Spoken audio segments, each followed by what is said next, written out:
Bellevue Art Space, galeri yang mengangkat karya seniman muda, milenial, dan Z.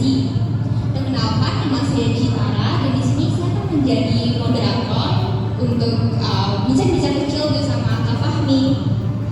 Sebelumnya mungkin Kak Fahmi bisa memperkenalkan diri terlebih dahulu. Ya,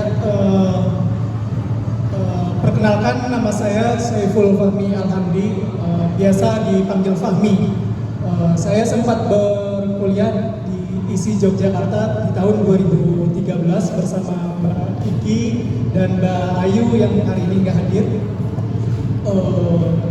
Dan setelah 2015 saya vakum berkarya, baru mulai berkarya lagi di tahun ini, dimulai bulan Agustus. Setelah saya kembali ke Jogja selama dari Agustus sampai Desember, 3 kali saya bolak-balik sana untuk konsultasi ke teman saya.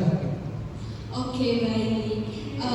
Aku lihat ini ada 4 karya ya dari Kak Fahmi yang dipamerkan di Bellevue Art Space. Mungkin Kak Fahmi bisa cerita sedikit mengenai konsep atau cerita di balik karya yang Kak Fahmi pamerkan. Secara keseluruhan, di fase ini saya mengkaji ulang tentang pop art yang dicanangkan oleh Andy Warhol, Jasper Johns, Robert Rosenberg, Roy Lichtenstein, dan Michel Duchamp di tahun awal 1950-an. Di mana ketika itu mendekati akhir abstrak ekspresionis Amerika, dan Amerika mulai jenuh dengan itu. Akhirnya seniman-seniman tersebut muncul sebagai alternatif. Sebenarnya apa yang mau diomongin dari pop art atau popular art tersendiri, mereka memasukkan unsur jokes, satir dan ironi dalam setiap karyanya.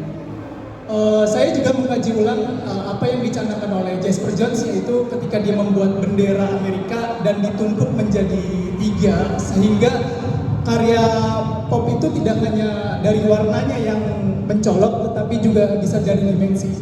Bisa terlihat dari ketiga karya saya di sini, saya mengambil konsep tersebut di Sugar Kills, Just in Case, dan Just Do It Stupid. Seperti itu. Apa yang dibawa mereka, dicanangkan mereka, saya ingin kaji ulang dengan konsep hari ini, dengan konteks saat ini yang sesuai dengan dunia kesenian hari ini, lebih ke situ. Oke, berarti kalau gitu apa pesan gitu yang ingin disampaikan oleh Kak Fahmi melalui karya-karya ini? Semenjak era abstrak ekspresionis di Amerika, sebenarnya lukisan sudah tidak menjadi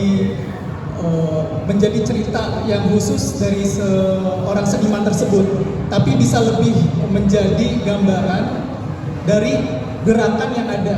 Di sini saya tidak menceritakan tentang kepribadian atau fokus pembuatan karya saya seperti apa, tapi saya membuat karya tentang apa yang saya ingin sampaikan dengan movement pop art itu sendiri. Jadi tidak ada cerita personal atau apa, hanya ada kepentingan apa yang saya mau omongin dari setiap karya saya. Berarti kurang lebih seperti respon ya? Di mana lukisan sudah tidak menjadi image, tapi menjadi event.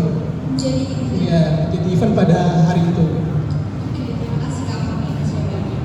Kemudian kita juga pengen tahu mengenai komentar Kak Fahmi ya terkait karya seni milenial dan karya seni Gen Z gitu. Mungkin ada perbedaannya nggak sih sama karya seni plastik yang mungkin nggak ada perbedaan? Mungkin kok dari sudut pandang Kak Fahmi seperti apa?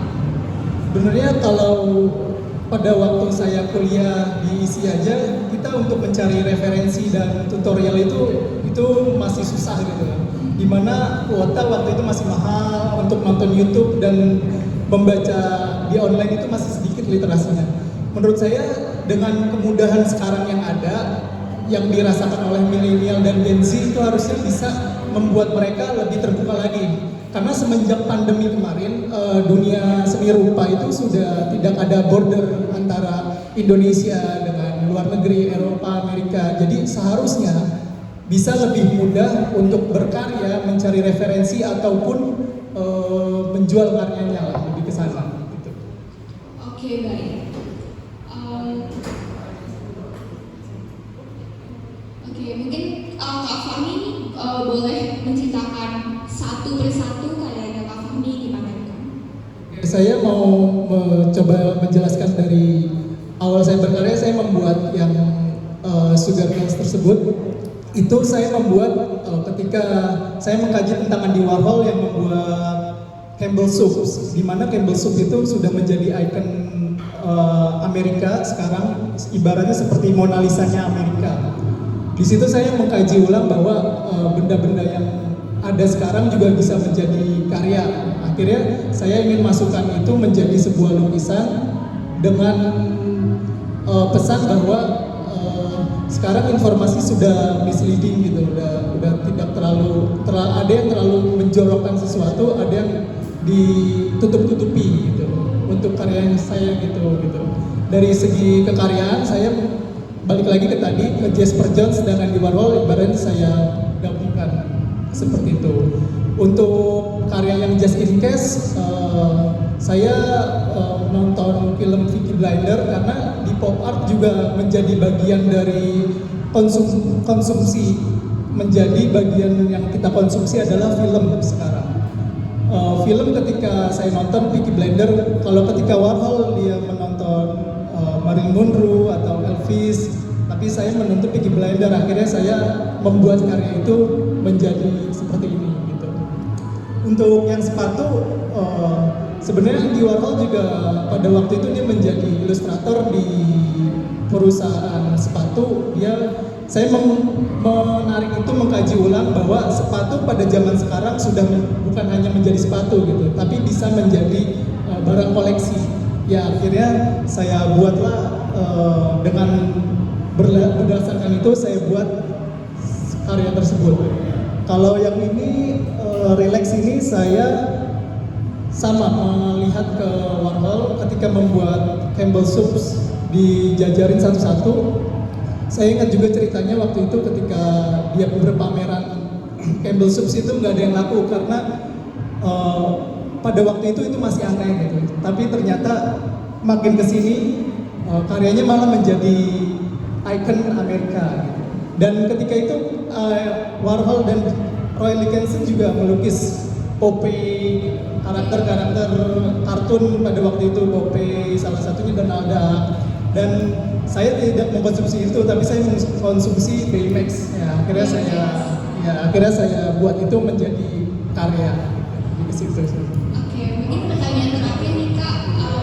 Aku lihat dari empat karya yang Kakak pamerkan, ada juga yang ada nuansa Marlboro-nya nih. Mungkin apakah ada keterkaitan khusus antara Kak Fahmi dengan Marlboro atau seperti apa tuh ceritanya? Saya lebih ingin, ini seri sih, lebih seri ke ikut yang seri dari seri kekaryaan saya ingin ngomongin tentang kecanduan itu sendiri gitu, bahwa seni juga bisa membuat candu para penikmatnya lah. Nah, akhirnya saya angkat objek tersebut. Ya kenapa Marlboro? Karena top brand ya. Oke, di situ. Kira-kira bisa kasih pesan-pesan sedikit mungkin terkait Melody Art Space?